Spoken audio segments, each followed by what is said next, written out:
But let's start with that. And what we're going to do today is we're going to actually do a 2020 season preview for the Zags. And you can't talk about this year's team without taking a step back and talking about the way last year's season ended. And the last time we saw this Gonzaga basketball team on the floor, they were cutting down the nets at the WCC tournament in Las Vegas. And closest to we know, they were going to be the number 1 seed in Spokane playing in the NCAA tournament. Yeah, that was a really rough break, man. I think as Zag fans, we've all waited for that, for the tournament to come back to Spokane, to see our Zags play in front of our home fans in the tournament. What a moment it would have been. But unfortunately, 2020 changed a whole lot for all of us, and that was one of many things that, with a team that was really clicking coming out of Vegas there, could have been a lot of good stuff happening, but unfortunately, we'll have to just look ahead to this season. Finished with a 31-2 record a season ago. We are just 10 days away from Craziness in the Kennel, November 12th. That will be broadcast live here locally on KHQ and SWX, so we're excited to see that. But let's talk some key departures last year. And the first guy we're going to talk about never did get a chance to see a full NCAA tournament. That's Killian Tilly. Last season averaged 13.6 points per game, 5 rebounds a game, 2 assists per game, shot 40% from 3. Talk about what Killy meant to this program and some of the good things we were seeing at the end of last season. Of course, man, you bring it up right away, what we were seeing at the end of last season. He finally looked healthy. Killian Tilly is just a guy who's battled so many injuries throughout his career at Gonzaga. Looked really good and healthy coming out of Vegas there and looked primed to kind of finally make that run in the tournament that, we've all known he's capable of. So everything was really setting up well for him. Unfortunately, losing a guy like that, not seeing him to make that run, it's always tough to go through. But we've got a lot of dudes coming in this year, so it's unfortunately kind of onto that. Who's going to fill those shoes? Another big guy that we lost from last season, that's Patrusev. Had a chance to return this season. A lot of people thought he would. He did put his name into the NBA draft. However, he's going to go pro regardless, sign a pro contract in his home country of Serbia. We wish nothing but the best to Philip, but those are big shoes to fill. If you look in the college basketball rankings this season, a lot of college basketball analysts basically said if Patrusev is back, GU is a consensus number 1. Now, Definitely. It's not that without him they're not a solid team, but you look now, they're kind of second, third in most rankings. And so let's give Philip some credit. He grew a lot in his few years under Mark Few and his coaching staff. Definitely. Averaged almost 18 points per game last season, 8 rebounds, assist and a half per game. And so talk about Philip Patrusev last season, really felt like he came into his own. And where do we see some of that volume going this season? Yeah, he really came into his own, like you said. He really held down the center position all of last year. He gave us that intimidating presence down low, a little bit of defense. He was great on the boards as well. And really, I think was a lot better offensively than a lot of people may have anticipated coming into that season. So definitely some big shoes to fill down low. But, of course, we look towards another guy who was playing incredibly well in Vegas last year, and that's going to be Drew Timmy.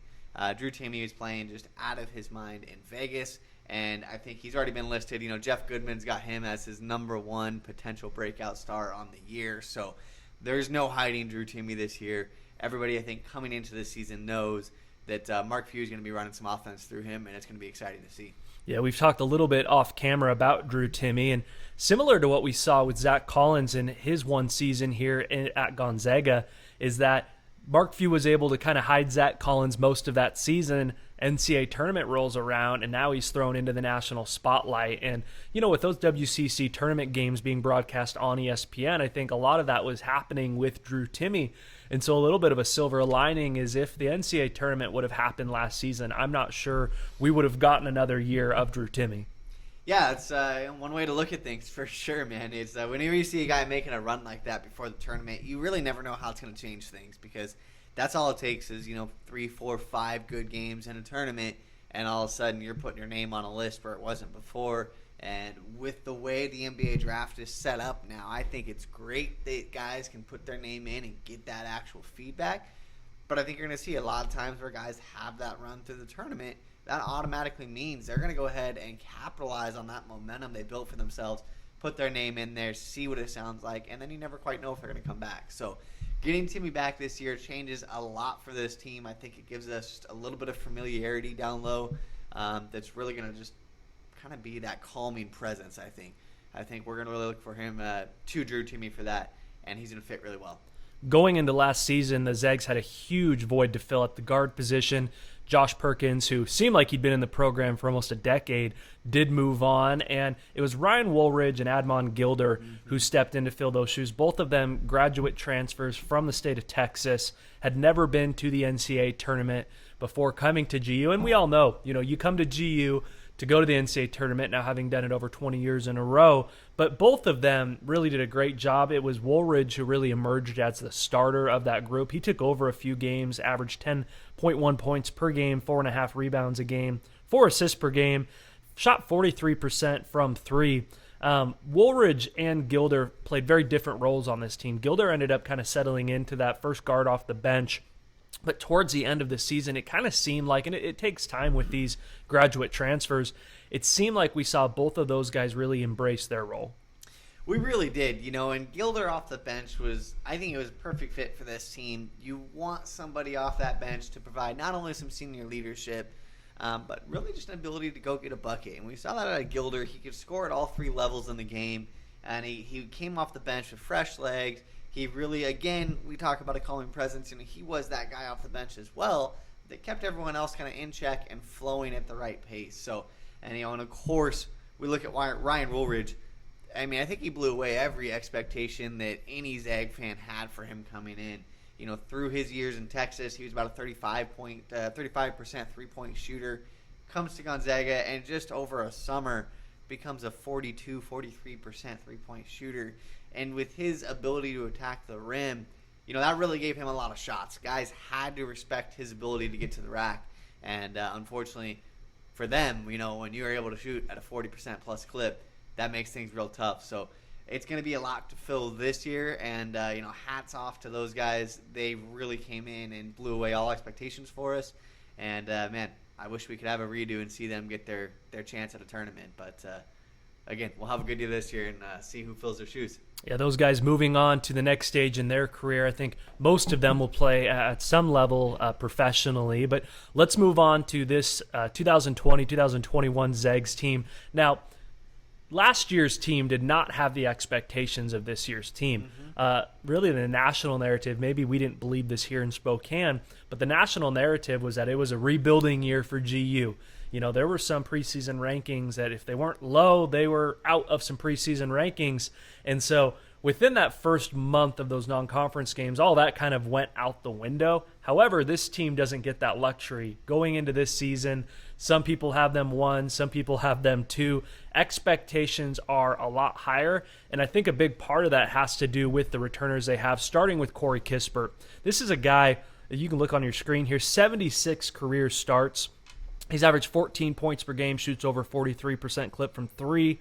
He's got 78 three-point field goals made between 2019-2020 last year's season, and 5 games last year where he made 5 three-pointers. And so I think going into this year with these freshmen that we'll talk about here in a minute, having a guy like Corey Kissbert who's got the confidence, he's got the experience under Mark Few in this program is going to be a big, big deal from game one this season. Yeah, we're talking about a preseason All-American here. Corey Kissbert is getting kind of some of that national attention that, as Zag fans, we know what Corey Kissbert brings to the table. With some of the guys that he's played alongside, he's kind of been one of those, that hasn't received that national attention in the past, but it's coming all the way this year. And we look at him, you said it again, 43.8% three-point shooting. That's impressive, but you add in the volume that you also talked about, and we just don't see many guys in college basketball shooting that percentage at that volume of three-point shots. So he's really going to be that guy on the court this year. He is our senior leader. We know Mark Few is going to lean on him. We know he will be integrated in the offense. So I'm looking for some really big things. And I think we're going to see a pretty decent step up in those statistics you talked about for Corey as well. Yeah, Washington, born and raised from the west side. I actually played at a small school over on the west side, and he'll definitely be on the national stage early on this year and all season long for these Gonzaga Bulldogs.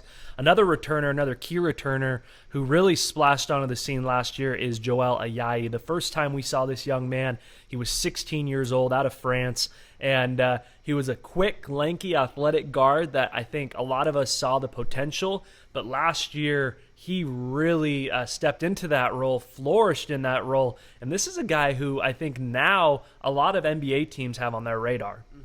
You have to, man. You absolutely have to. We were fortunate to go to Craziness in the Kennel last year when that was still having in-person fans. And I think right away, before the season even started, it took you and I about, 30 seconds watching that Craziness there to realize the jump that Ayai had made over the offseason.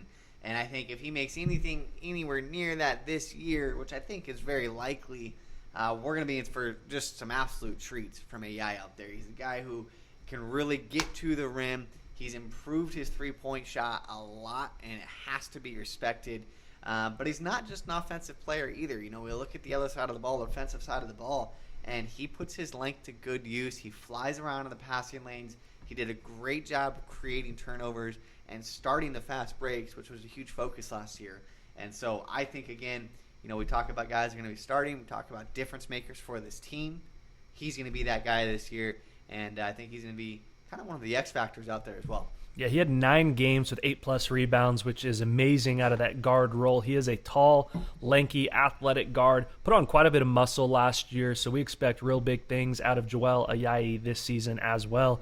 Next guy we're going to talk about, talking about homegrown, is Anton Watson from Spokane, Washington. Went to Gonzaga Prep before his injury last year, which obviously derailed his whole freshman campaign.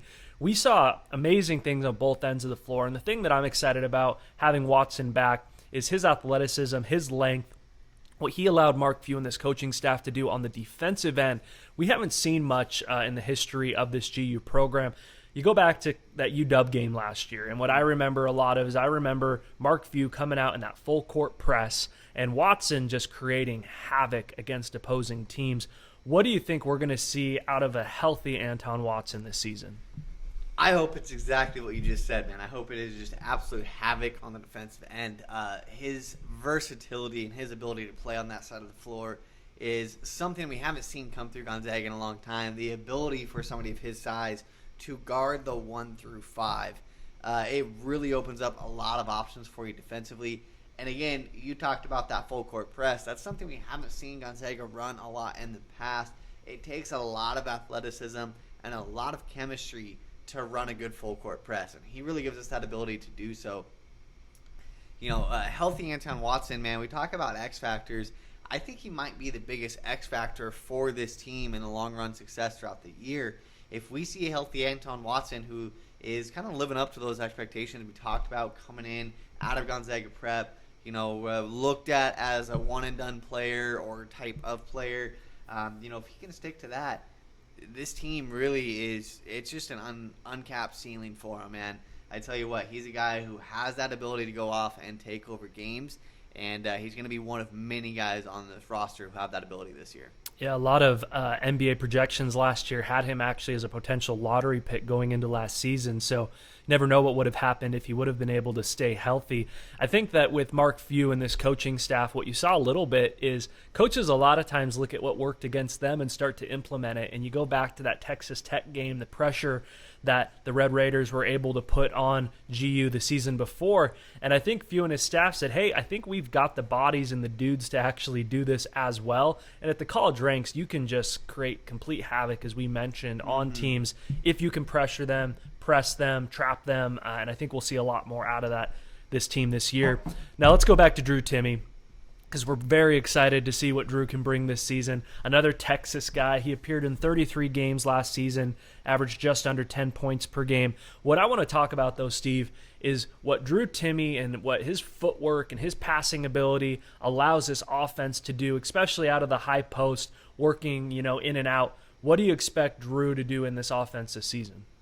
I expect him to flourish, hands down, man. It's everything you just mentioned is exactly what Mark Few loves in a big man. We've seen it throughout the years.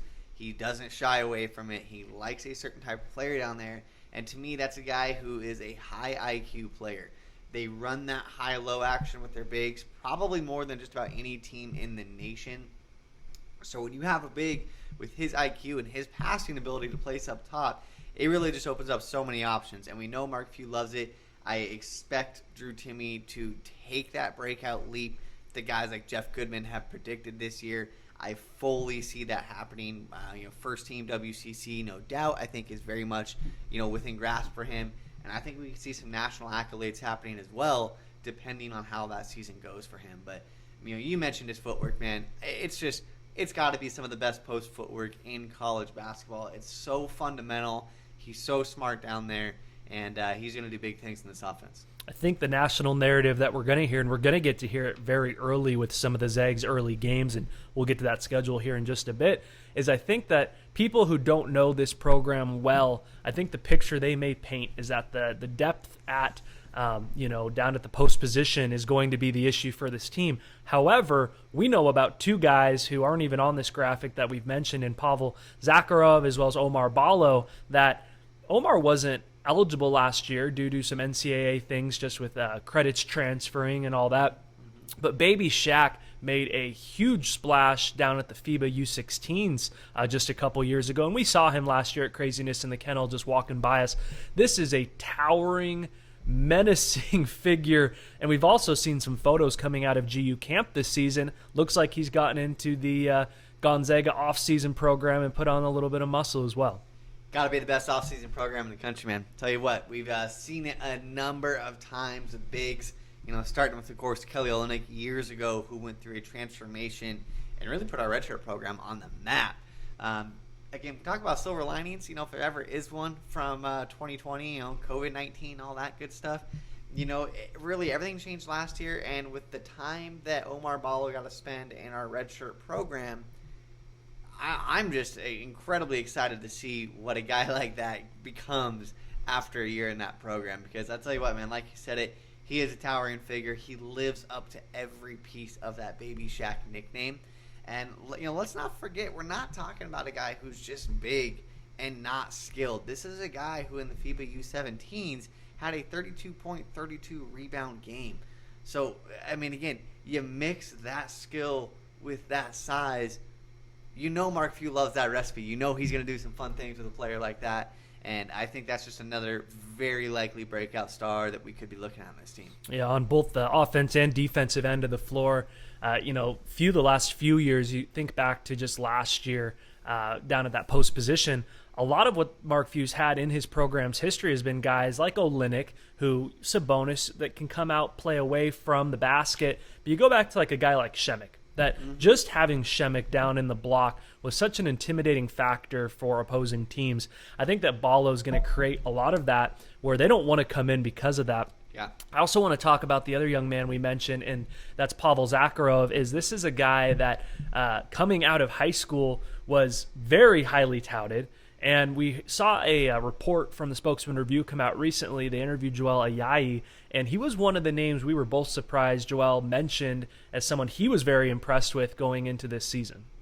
Yeah, we'd love to see that, man. You and I have talked about Zacharov off air as just somebody who, again, could step up and just be a great player on this team. We've seen guys come out of Montverde Academy. You might remember Philip Patrusev just last year actually came from Montverde, played with Zacharov. And Zacharov was actually a little bit higher touted coming out of Montverde. So, again, people have kind of forgot, and it becomes down to that embarrassment of riches that Gonzaga is blessed with at times, that a guy like that can kind of get buried on last year's roster.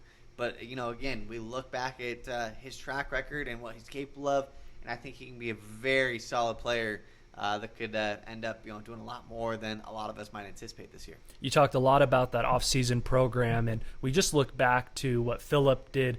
Philip Patrusev as a freshman versus Philip Patrusev last season, whole different player. 100%. I think we both expect to see that same jump from Pavel this season. Mm-hmm. In most GU preseason shows, that'd be it. That'd be the team. There might be a couple guys that might redshirt, but oh no, there is got a little bit more to talk about, and that includes the number 6 recruit in the country, Jalen Suggs. This is a kid out of Minnehaha in Minnesota, dual sport athlete.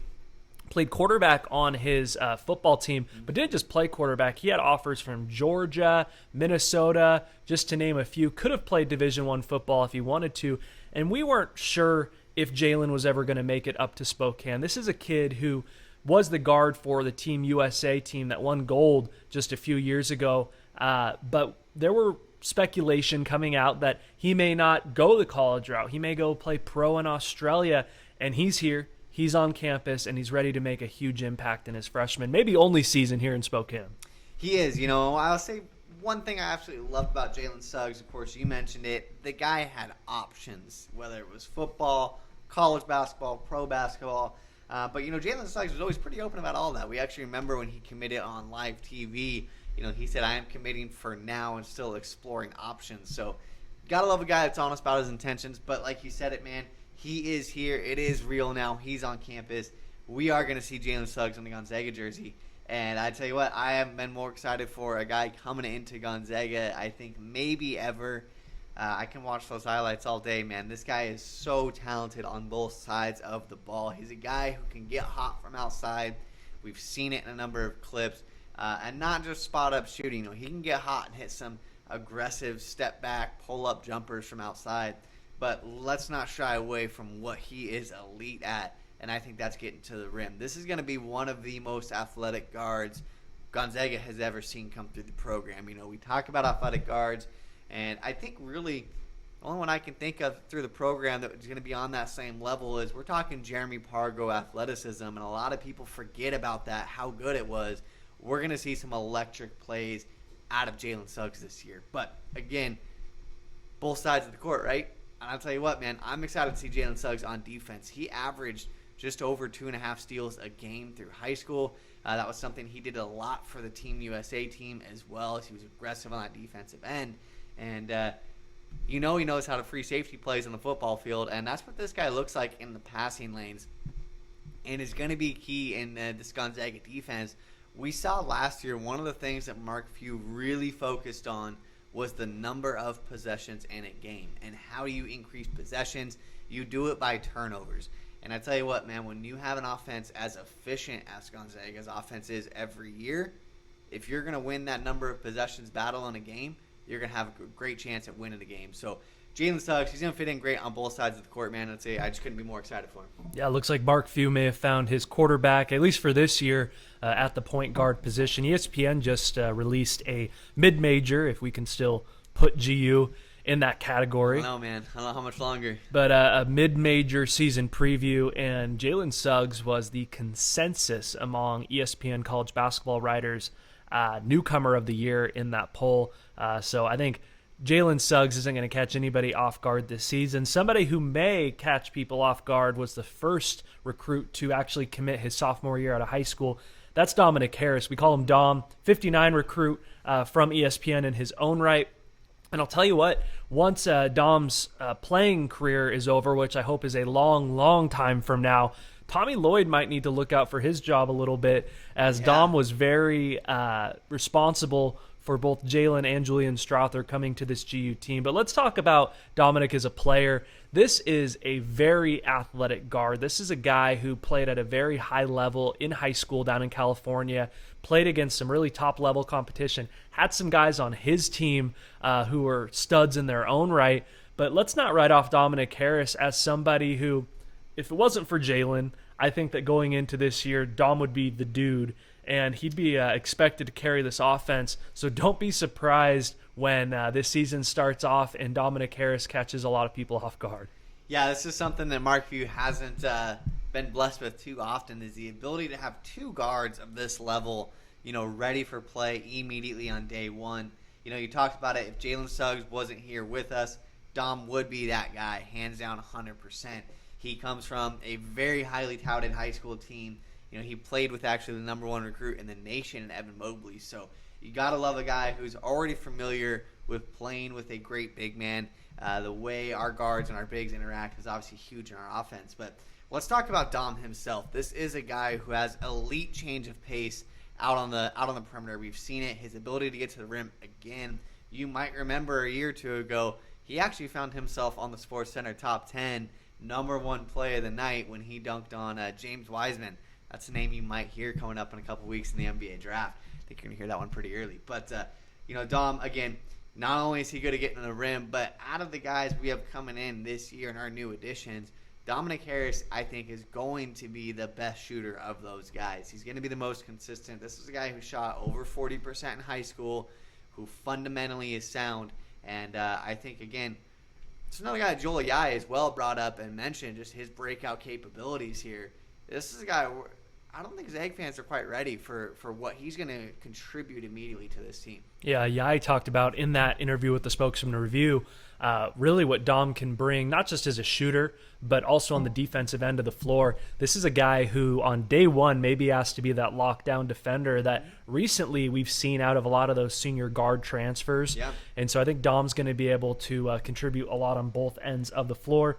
And one thing that I remember from last season is that Sierra Canyon team has Bronny, had Wade's kid on it. They were really that high school team that had all the hype last year.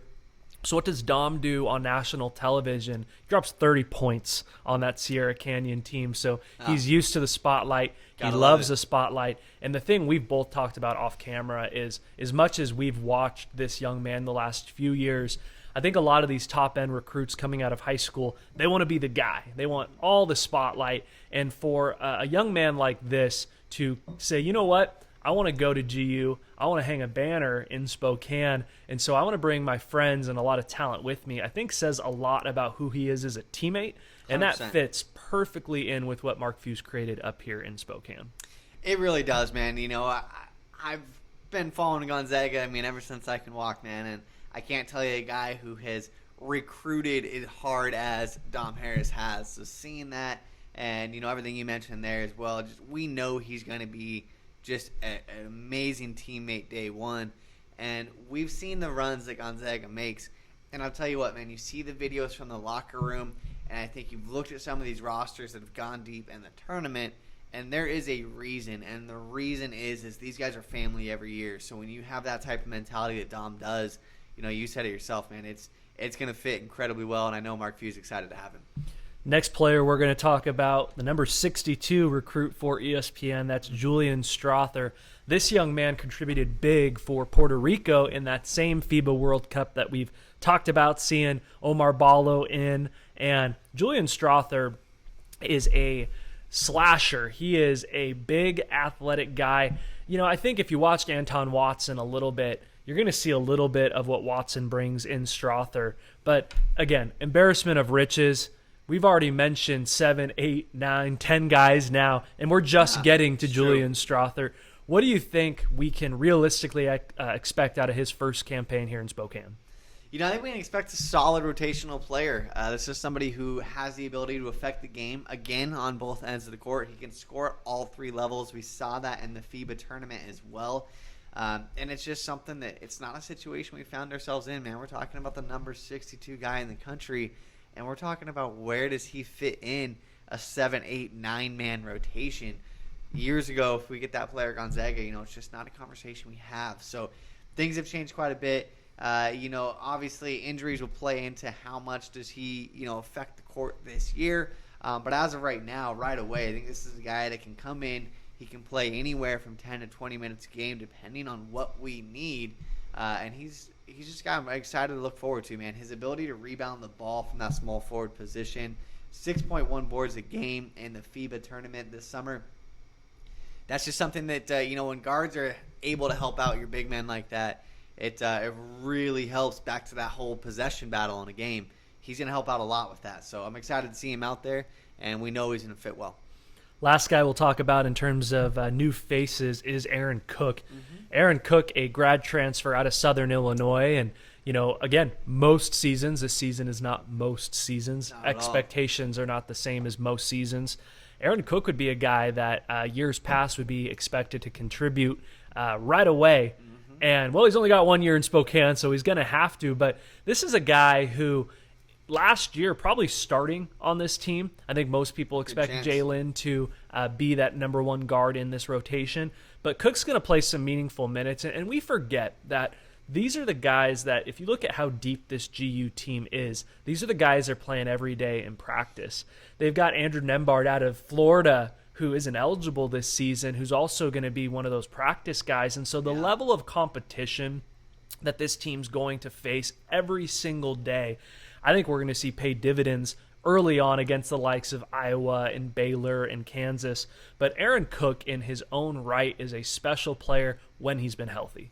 100%, man. Last year, obviously, he unfortunately broke his shooting hand about 15 games into what was his best season at Southern Illinois there. Before he got hurt, he was averaging over 3 steals a game. So you mentioned it. This is probably a guy who starts on previous Gonzaga teams. We've seen it in the last few years. Mark Few has really focused on finding that defensive stopper. We've had one on every team the last few years now. And you can just tell that Mark Few values that. So he's going to be one of those guys I think competes hard for that position as that number one defender out on the floor. Joelle Ayali mentioned that Dom Harris might be that guy as well. So we're going to get a chance to see very early with the gauntlet of a schedule these guys have at who's going to step up and be that person. Aaron Cook's got a great chance. We know he's going to bring some senior leadership to the court as well. And that's just somebody, again, man, it's the embarrassment of riches is real this year. It's going to be interesting to see how all these guys mesh. Yeah, exactly. We know that this team has the talent. I think the one question mark that we won't know for a few weeks is how it all comes together. 100%. And we're going to get a chance on November 25th, a little early feast for Thanksgiving, to see that all come together against number 9 Kansas. So you look at this schedule for GU, starting with Kansas. COVID has created scheduling difficulties for everybody. The Zags were originally supposed to be playing in that Orlando Invitational. That's kind of changed, meshed. ESPN backed out of hosting that down at the Disney Wide World of Sports. But it's a testament to what Mark Few and this whole coaching staff has built here in Spokane, that something like that gets canceled and they say, yeah, let me get Bill Self on the phone real quick and see if we can't get a matchup against another top 10 team.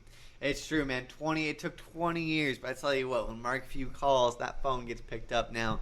And, let's just be honest about it. It's not random that happens. Mark Few has worked to get to this point to earn that respect of these other coaches.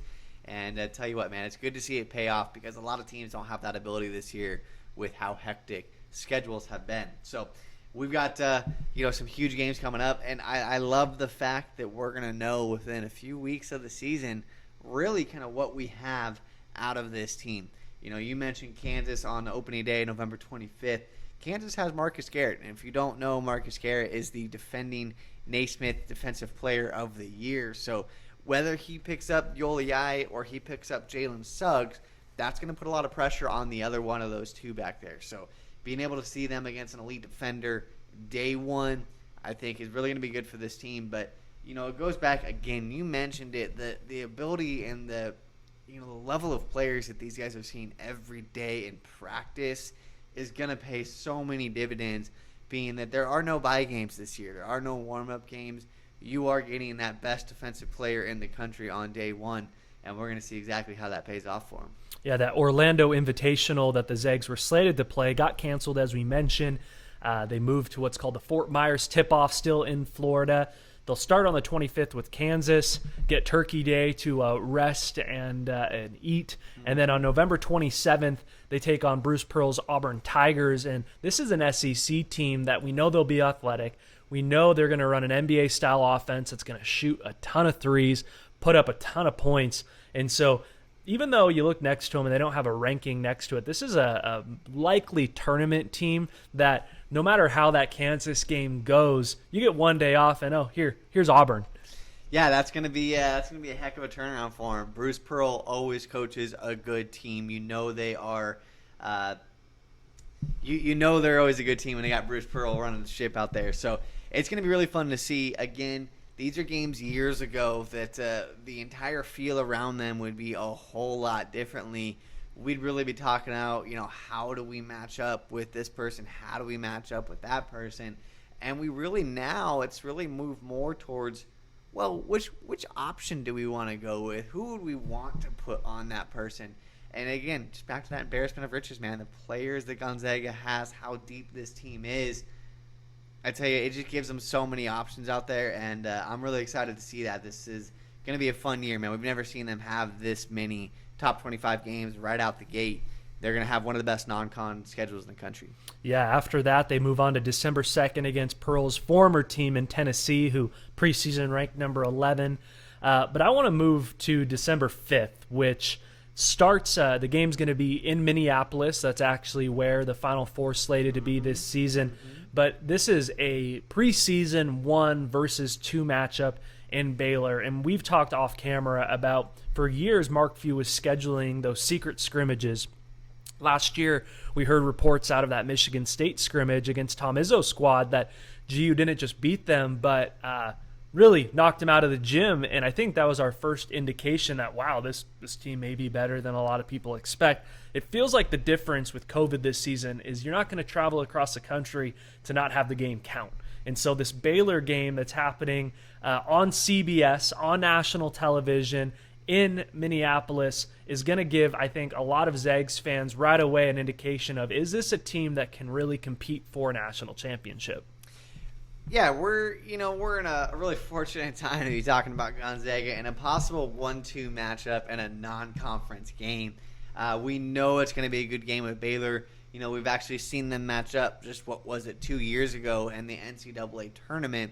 Baylor's a well-coached team. They focus on the defensive end of the ball, and their offense has improved dramatically over the last few years as well. So we know they're going to be an aggressive team. And again, we talk about just the players that Gonzaga has. They actually now, again, it's not one where we're worried about how are we going to match up. It's more just so how are we going to play the game. What kind of game plan are they going to go with to kind of match up with things, but they've got the options to do it. And, of course, Rem Bakamus is down there in Baylor as well. You might remember him. Played a number of years, all 4 years up here at Gonzaga. And, a guy that everyone loves. And I know the players and the coaching staff will love to get a chance to meet up with him again. But, they want to have a little bit of bragging rights over him once again, too. Yeah, Rem, come on the show. Let us know some inside information. Give us a scouting report. Yeah, maybe a little game plan, a little something. Welcome on any time. Now, after that Baylor game, there are a few other non-conference games that are more traditional opponents that we've seen in the kennel come through. We're not going to talk about them. We're going to talk about December 19th. They finish really that tough non-conference schedule against number 6 Iowa up at the Pentagon up in South Dakota. I had a chance to watch St. Mary's play a game there on TV a few years ago, and I was telling you that I'm like, what is up with this gym? Pretty cool location to hold the spot, but Luka Garza and Iowa, totally different style. That Baylor team is going to be long, athletic. It's kind of that team that's given GU fits in the past. Mm-hmm. What I love and what I'm excited about this Iowa matchup is to see how GU's bigs can handle Luka Garza and this tough, physical Iowa team. Yeah, that's something, obviously. We've got a number of big men who are ready to play for Gonzaga, but Luka Garza is going to be, I think he is the best big man in college basketball coming into this year. I believe he averaged about 23 and 10 last year. Those are massive numbers, not only for a college team, but for a top 25 college team as well. Those are just big time. So it's going to take most likely, all of the bigs that we have to contain him. More than likely, he's not a guy you're going to shut down entirely, right? You want to keep him in check, make somebody else on that team beat you. But that's a great matchup that we're not going to see in some of the earlier games with such a talented big man. And we're really going to see what the Gonzaga bigs are made of. The Pac-12 non-conference games are not happening this year due to the Pac-12 pushing out their schedule possibly into January. I know that a lot of UW fans aren't too happy about that, but don't worry, they'll get a chance to see the Zags soon enough.